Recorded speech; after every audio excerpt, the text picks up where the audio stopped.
So, I've said before that meditation is the key. Meditation unlocks and reveals to us the truth of the universe. A different way I'd put it is that meditation is a simulation of what is true even outside of meditation. So, what is the experience of meditation? The experience of meditation is becoming aware of processes taking place within the mind, body, and the external field. So, before meditating, I may not have a sensation of space between myself and my thoughts and feelings. A different way of putting this is that I am consumed by anything that arises within me. If I experience a judgment about a person, that person is foolish, that person is mean, that judgment becomes my perception of the person. There is no awareness, there is no gap. Similarly, if I feel angry and I feel reactive when confronted by somebody, that instantly translates into a behavior. I obey the reactivity. I do something cruel that I later regret. This is the experience before meditation. I am my thoughts. I am my feelings. I am consumed. I am unable to differentiate, unable to choose, because there is no awareness.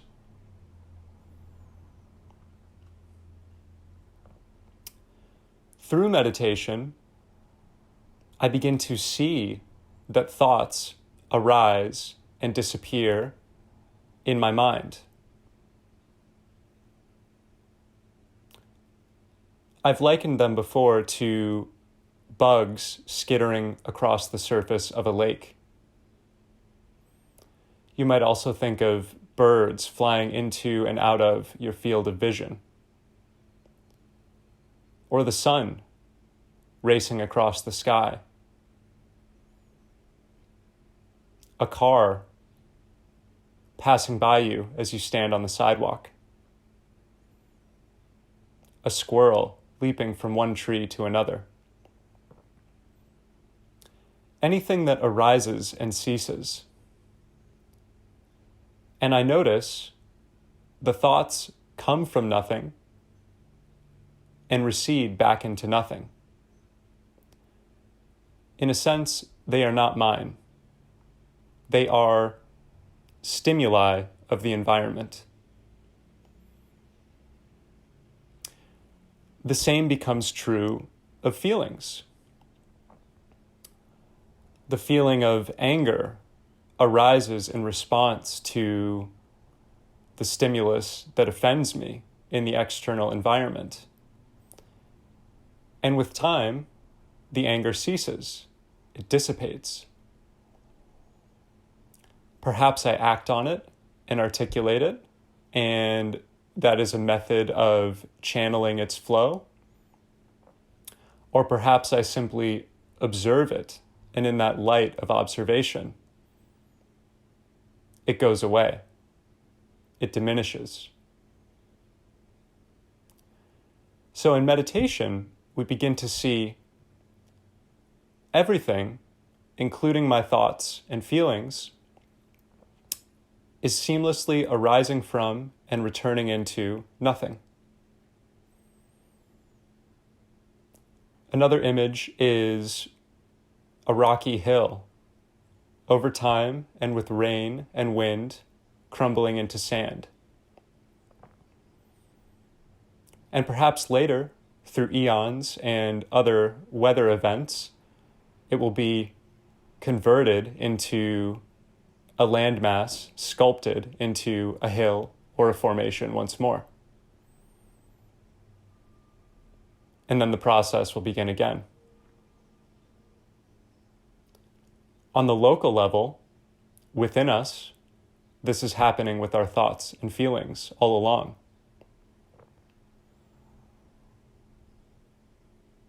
If we pay attention to the environment outside ourselves while meditating, we'll notice that the same pattern holds true there. What I perceive to be stable in my environment itself is arising and ceasing with the ebb and flow of the ocean. Even the perception of stability, the perception that the environment outside myself has some stasis, some hardness, that perception comes and goes. Right now, as I sit in a particular room with a particular set of decorations, this room seems to me to have some hardness, some salience, some permanence. Sometime later, and I'm not sure how much time, this room will no longer be accessible to me. I will no longer live here. And so the room itself will be reduced to the status of a thought in my mind associated with a feeling in my body. And gradually those will disappear.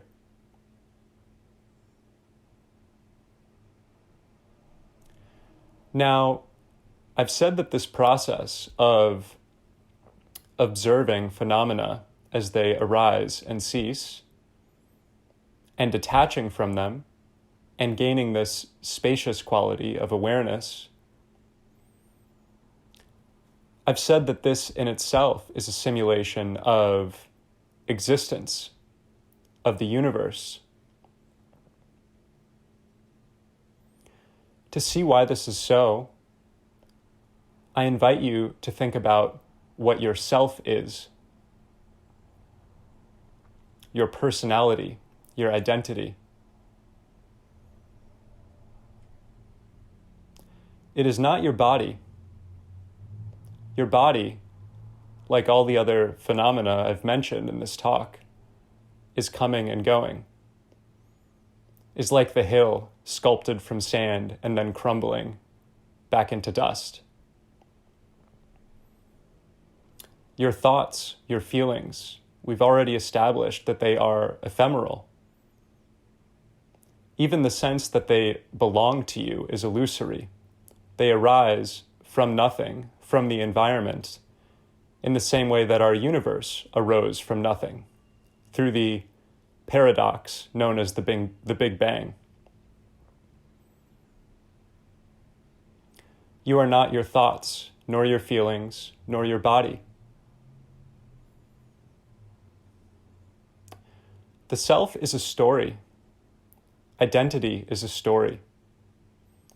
It may contain some notions of struggle, in which I myself am the good, and outside me there are forces of negativity, forces of evil, which need to be conquered. It may contain notions of my past, mistakes, rights to be wronged. In place of my personal past, there may be a sense of family history, my parents' pasts, my grandparents' pasts, cycles it is my duty to quell, overcome. If there is a notion of the past in this way, there will be a notion of the future. Because of what occurred in the past, here is what I must do in the future. And that is my identity, this sense of striving, of struggle.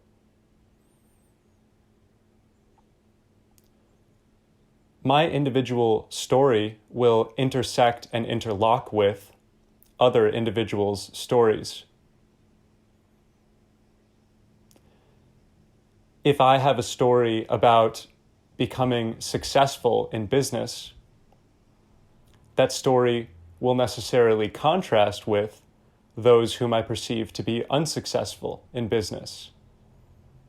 Additionally, those I perceive to be more successful than myself, whom I fashion as objects and toward whose status I strive. Other individuals become nothing more than elements in my story as I strive to fashion a sense of identity for myself, to meet the requirements I have set for myself.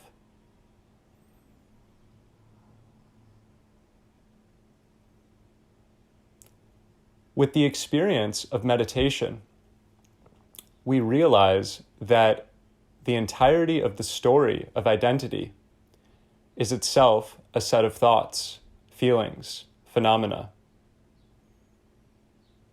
It is a phenomenon occurring in time, in the same way as the breath is taken into and released from the body.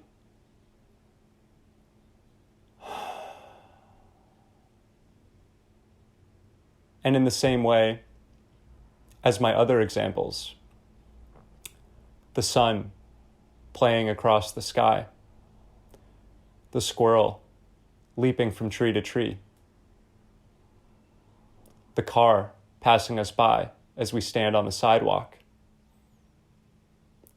the mountain arising and crumbling, and so on, so forth.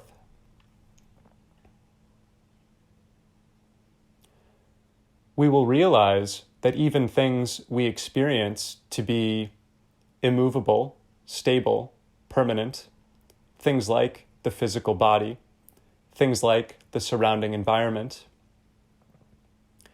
never do we register them in any way but through thoughts and feelings, but through the mind, which itself has been established to be ephemeral. So even the story of identity is but a single thought, arising, growing, and then ceasing, dissipating. It is a very long and durable thought. It seems so real to me. And it seems so much more real than other thoughts.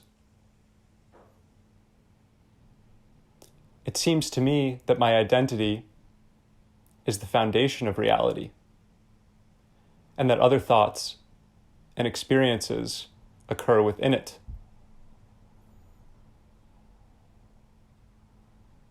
With meditation, we know that this is not so. And so, on the global level, what does meditation show us? Meditation shows us that we are being meditated. A different way of putting this is that we are being contemplated upon. Outside any stable or permanent notion of myself, there is the universal phenomenon of consciousness experiencing transitory things, consciousness experiencing thoughts, feelings, sensory data, energies that flow into and out of awareness. I am one such energy. Consciousness is meditating me into existence, is dreaming me awake.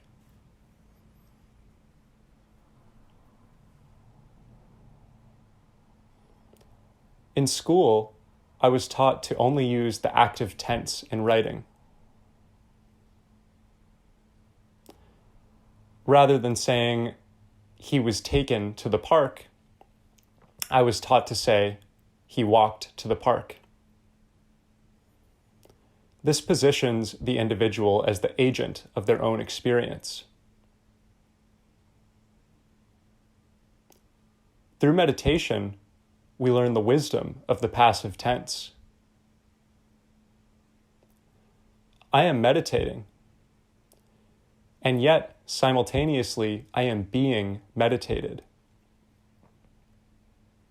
My life's story is but a dream, one among many dreams, that the universal phenomenon, the universal plane of consciousness is having.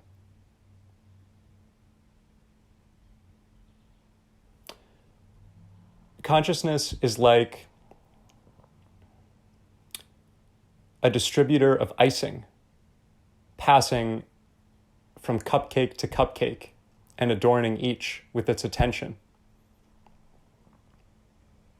Kind of a goofy image. I don't know why it arose to me. Maybe because it's sweet. But it is as though my life is a momentary appearance of light in a particular place, time, and trajectory. And there are myriad other locations and trajectories for this light that illuminates us all, as consciousness visits and delights in each of us for the amount of time and in the ways that we are allotted.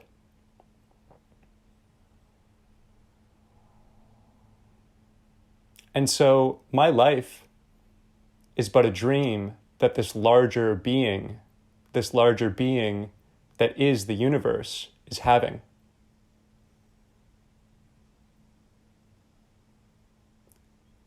This larger being is asleep, and I am its dream.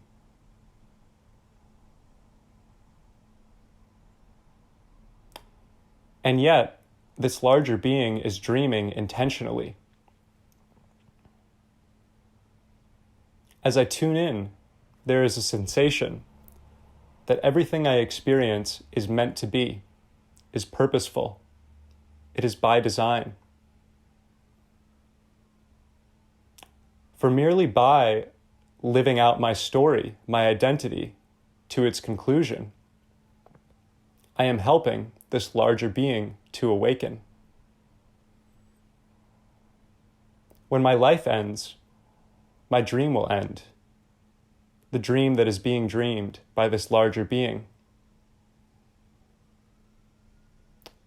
And what happens in our own sleep when our dreams end? But that we awaken.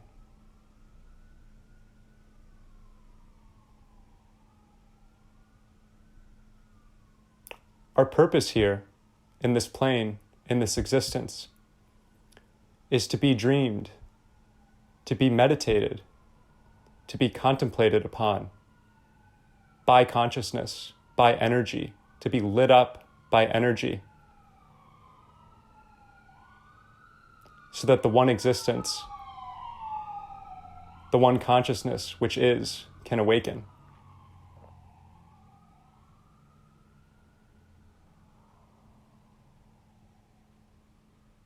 A different way of putting this is that our purpose is to be.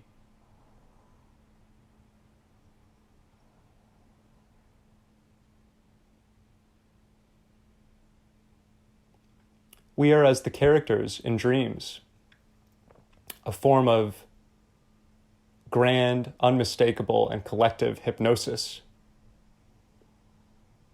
And how do the characters in dreams serve their purpose? Merely by existing.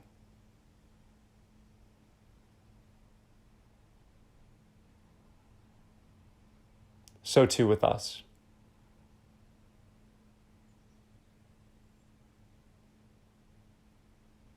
Namaste.